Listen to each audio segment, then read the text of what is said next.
I think there's something about the psychology of help. You've got people who are asking for help, there's people who are receiving help, and then there's the act of giving help, which is so important. And it gives people the opportunity to, frankly, create joy and create happiness. And at the end of the day, happiness comes from within. If you had something else that you were more passionate about, then go do that. The role of a leader is first and foremost to care about the people that are working for them, the people that are around them. Leadership is about making everyone around you successful. Personal happiness and personal fulfillment really comes from being kind, caring, and compassionate to others. The benefit that people get from being on the giving and the receiving side of that is so profound and so impactful that change your lives. A green tinted screen and braille lettering pops up that turns into the white Lighthouse of Houston logo. The Sightless Voices Unleashing Potential cover art pops up on screen. There's a flash, then clips of Jennifer's eye, her walking down the hall, and reading braille appear.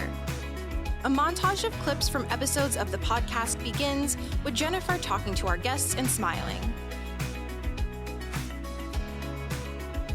It zooms in on the Sightless Voices Unleashing Potential cover art. Hello, everyone, and welcome to another episode of Sightless Voices Unleashing Potential. I am Jennifer Parrish, your hostie with the mostie, and today we are joined by none other than Mr. Kim Colburn, board chair of the Lighthouse of Houston, and also founder of Colburn Coaching Strategies. So Kim is very passionate about leadership development and the power of volunteerism, both in personal growth and in creating stronger communities. So today we will explore why volunteerism matters in the workplace, how companies can invest in their employees, volunteer efforts for nonprofits, and the impact of financial contributions. For our listeners, we're going to describe our set as we usually do. We are seated in blue chairs with wooden tables next to us. Behind us is a white brick wall with blue lights and a neon lighthouse sign. Kim, welcome. Thank you so much for being here today. Thank you so much. This has been a long time coming. I'm so excited that you're here. We've had this one on the books for a while, and I think I had to postpone for something a while back, so I'm really glad to be here. But before we get started, I wanted to say to you, I just think you do an amazing job with this podcast. Thank you. I can't wait till the new episodes drop to be able to listen to them. And honestly, I feel very unworthy to be here when I think about all of the other guests that have sat in the chair next to you and some of the amazing stories that they've had. So I hope we can still turn this into something that's positive and helpful, but I'm really humbled to be here. Thank you. Thank you so much. It's an honor to have you here. So this is good stuff. I'm very excited about this one. So again, welcome. Let's start by talking a little bit about your background and your connection to the blind and low vision community. Sure. For me, the story started, I guess I was really in my mid-30s. I was uber focused on sort of having a good career.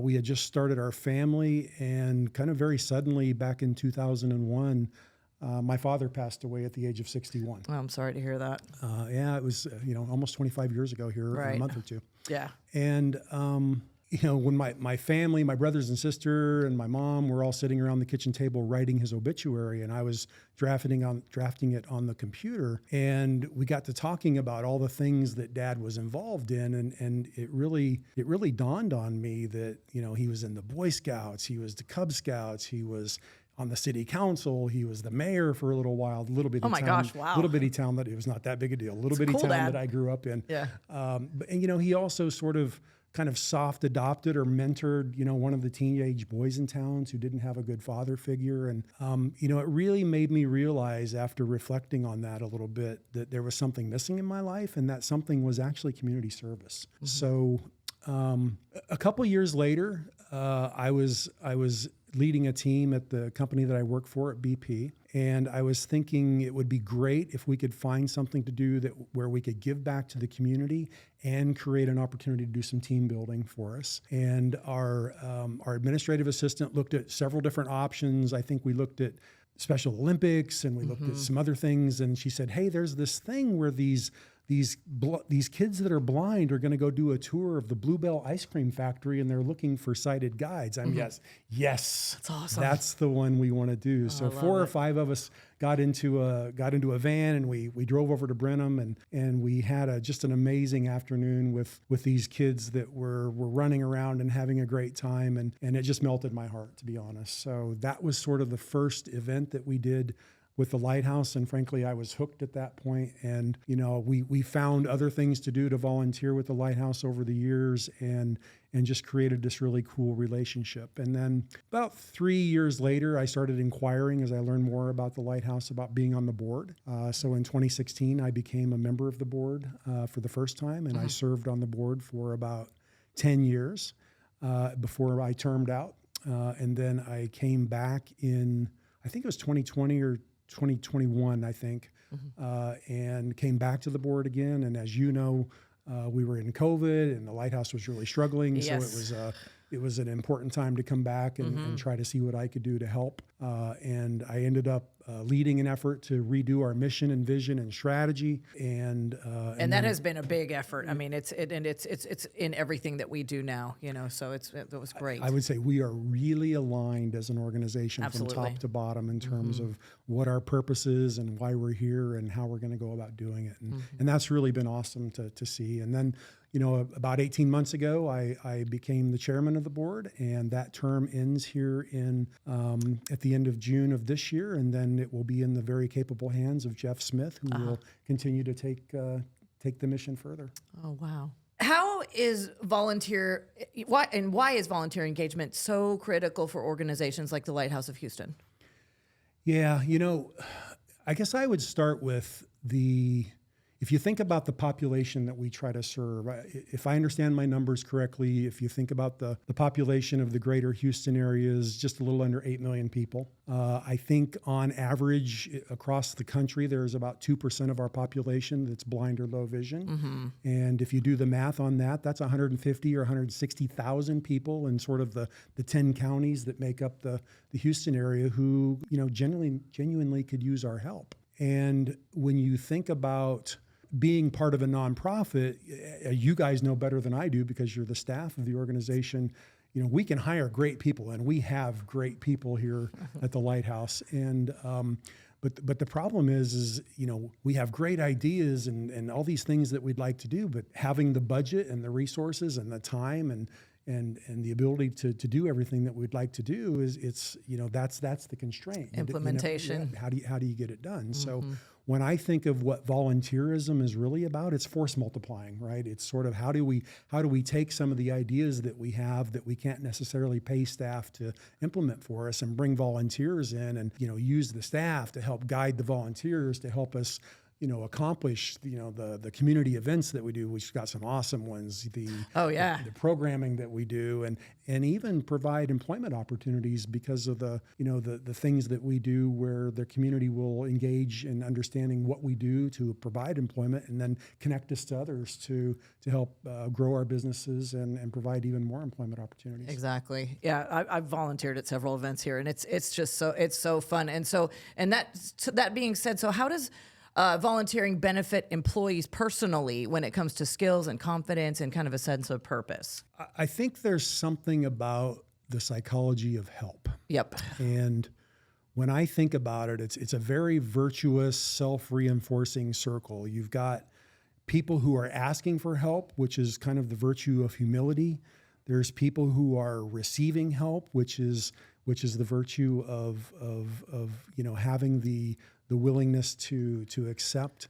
And then there's the act of giving help, which is so important, and it gives people the opportunity to frankly create joy and create happiness. And at the end of the day, happiness comes from within. And if you're part of this virtuous cycle where you're part of the process of helping others, which actually in many sense helps your own mental health and your own joy and happiness, it's just an incredible way that we can all be a part of our society in a really productive way. Being visually impaired, in our community has been the ones receiving help.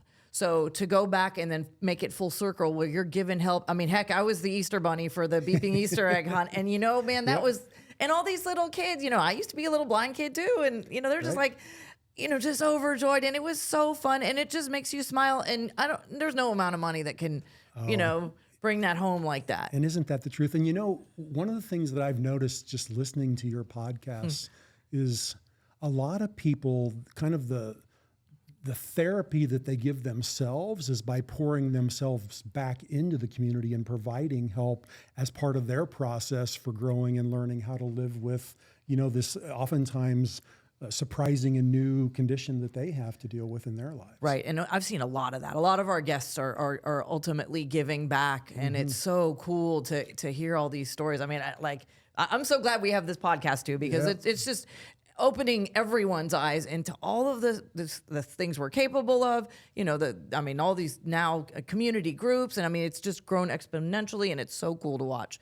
So, couldn't agree more. Yeah, sir. Yeah. So what are some important lessons that you've learned over the years about volunteering and leadership? Yeah, I think, the lesson for me personally was the value of being a part of something where you're giving back to the community. The ability to come and do something that has real purpose, that's making a difference for others, and then how that makes you feel as a person when you go do that. And the ability to be a part of something bigger than yourself, and that whole experience is just really fulfilling. Mm-hmm. And then why is executive support so important for successful volunteerism?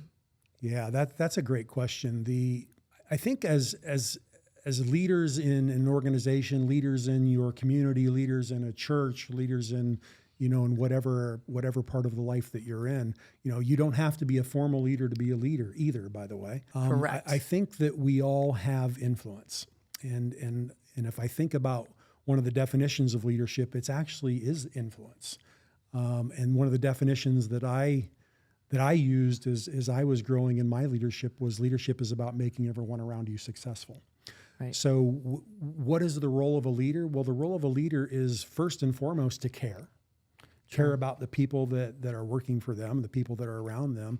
The other role of a leader is to be a role model, right? Exactly. So, if you are actively out doing volunteer activities, your organization sees you participating, whether, in my case, it was really the volunteerism that drew me to the Lighthouse. And, don't tell my peers on the board this, but I enjoy the volunteering more than I enjoyed the board meetings, frankly. And, because it's so much fun to be a part of such a vibrant community and see the community that has developed here over the course of the many years that I've been involved. But I would say it's really ramped up. Oh my gosh, since COVID, right? it's been a different world. Yeah. In such a great way, right? In such a wonderful way. And that's the thing I remember from the first time that I was on the board, the sense of community was always just something that felt a little missing to me from those earlier days. And that was a big part of what I think we were trying to instill as we were going through the new mission and vision work that we did as an organization. So, exactly.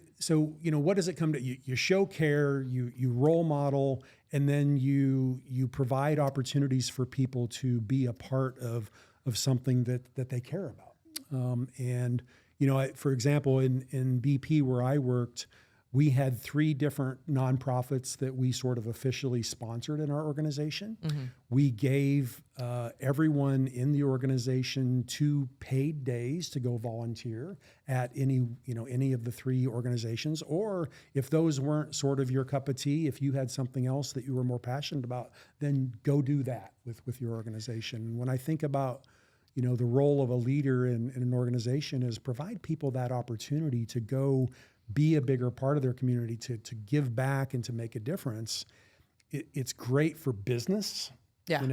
As communities engage in a business, society today wants businesses. I think they ask more and require more of businesses than I think they did in the past. And if you're being a good community citizen, that's going to be good for your business because the community will embrace you as such. Mm-hmm. And I think it's good internally from the perspective of it. It creates an opportunity for for people who sometimes don't work together on a day-to-day basis, who get together and go volunteer at an event like the Lighthouse, for example. You have an opportunity to build relationship with people across the business, and that's good for business from a how effective you are internally as an organization as well. Absolutely, and we've done so much work with BP. BP's been so cool to us, and I've seen them here for years, and it's just a great relationship. So we're going to switch gears to talking more about financial contributions and community impact. Okay, so why is community support from companies and individuals equally important for nonprofits? Yeah, great question. I think from a business perspective, I go back to it's just good business, right? So exactly. You want to be a good citizen in your community. You want the community to understand and recognize that you care about the community and the people in the community that you're operating in, and you want to be a role model for your employees as well in terms of, hey, look, we're here to be part of the community. We want to support you being part of the community. So some organizations like ours, again, had a wonderful policy where they would match gifts. If I chose to give $100 to the Lighthouse, BP would match that $100. And so they have different limits about what they would do each year. And they would allow people to contribute to the things that were most important to them. I think from an individual perspective, there's just something about, I personally love the opportunity to be part of the volunteering activities that were going on.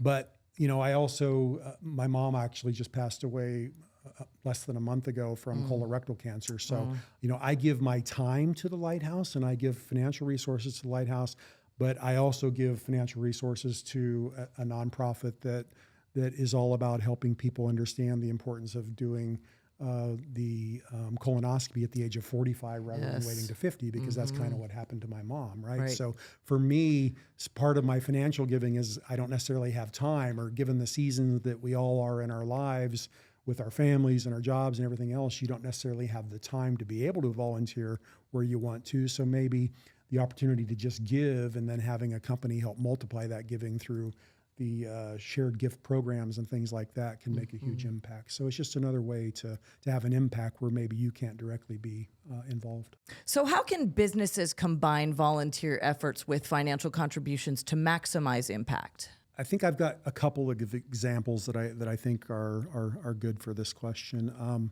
I go back to my experience at BP. After we did the event with to be sighted guides for the kids' summer camp at the ice cream factory, the impact that had on me was so profound, frankly, that from that point forward, we started. I worked with BP and we started creating a gift every year. I think it was between $10,000 and $15,000, and we did this for many years. I think it might have been $150,000 or $200,000 all in when I had left BP. When I had retired, that we had given to the Lighthouse to sponsor the kids' summer camp every year. So that we wanted to make sure that camp kept going, because we could just see that the amazing impact that it's had on the kids. And it's been cool being on the board now to see how that's evolving and continues to change to meet the needs of our clients and to help the kids have great experiences. So in addition to BP's corporate giving around that, my goodness, we probably volunteered when I was there five or six times a year at different events, including the beeping Easter egg hunt, which was one of my personal favorites, which you were talking about earlier. Yes. Another heartwarming event. If the audience hasn't been to that event, that's the one you want to come to every year. You must come to that event. It is just absolutely, it's food for your soul. It's just food for your soul. And it's grown like exponentially in the kind of the activities and stuff we have now. So it's a lot of fun. So. Not to mention, we're going to have a new park here pretty soon. Yes. It's going to be pretty awesome. Can we talk about that? Let's come back to that after we finish it. Yes. That I'm really excited about that too. The other example that I can think of is, is our friends at Northwest Petroleum, who for the last several years, was this last year the 6th annual? I believe that's right, where they have a fundraising golf tournament that benefits the Lighthouse of Houston. And what they did, which I think is just awesome, is they basically took a customer event. So predominantly it's an event of customers and peers and suppliers of their company, and turned it into an opportunity for all of their customers, et cetera, to sponsor, pay for sponsorships for the event, which then all of the net proceeds of that event come to the Lighthouse of Houston. And it's generated, in the $150,000 to $200,000 a year sort of range of value of giving back to the Lighthouse every year, which is just amazing. So Omer Malik and the team there have just been incredible, and Omer is on the board with us now. So he's a wonderful peer of mine on the board who just does a ton for us. Yes. So those are the two events that I can think of where you combine, and those events, they provide opportunities for staff to volunteer along with other folks that are non-staff to come out and volunteer. And we have a little funny story about how I think I was probably spraying a shot off into the rough some way, and you come driving by, driving a golf cart, and I'm thinking, oh my, what's going on here? Shenanigans. Shenanigans are afoot. Y'all didn't know I could drive. It's just a pedal. So with excellent guidance. It was awesome. Don't turn into the water. Do not drive the golf cart into the lake. Exactly. Got a good plan. Good times. But yeah, it's a great event to volunteer at. It's if you can get foursomes together or whatever and get in and play. I mean, they have some beautiful prizes, and oh my goodness, I think we go overboard on the prizes. So I was like, it's an awesome event. So in the morning I sat at the table, and I was just getting people were telling me all the things that they were, and it was just wow, right. Good Lord. Yeah. All right.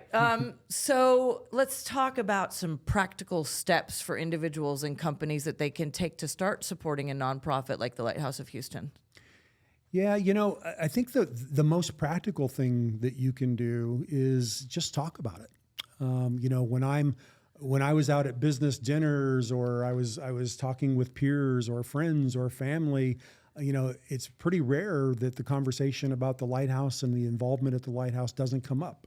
And so to me, that's first step number one. The other thing for me is invite someone to one of the volunteer events. I mean, I think there's no greater way to get someone introduced to the Lighthouse than to actually come and be part of one of the things that we do here to get a sense for what we're about and how we go about it, and frankly, how well we do at putting on events. And then I think maybe the third thing is just volunteer. Take a chance. It's fun. It is. And the people here are amazing. The staff is amazing. The clients are amazing. What you feel in the air as you're walking around talking to people, you hear it on the podcast that you do, just how happy people are to be here, and how blessed they feel to be part of something, and to be part of getting the help that they truly appreciate and need.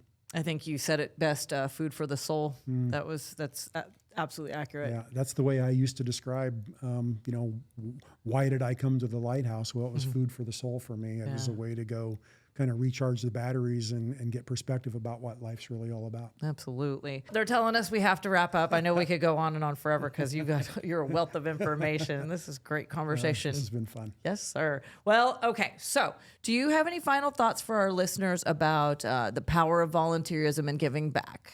Yeah, I do. I think I go back to the idea that, personal happiness and personal fulfillment really comes from being kind, caring, and compassionate to others. And the benefit that people get from being on the giving and the receiving side of that is so profound and so impactful that, if you're not doing it today, I'd really challenge people who aren't doing volunteering to get out and give it a go, because I think it might change your lives. Well, thank you a million times over for sharing your insight and, frankly, your passion, because you are passionate. It's so cool to see, someone, you're chair of the board, and you are just absolutely passionate about everything you do, and it's very cool that it's coming through and so this has been a great conversation. Thank you, Jennifer. Thank you. It's been a real honor to be here. Very It's such a humbled.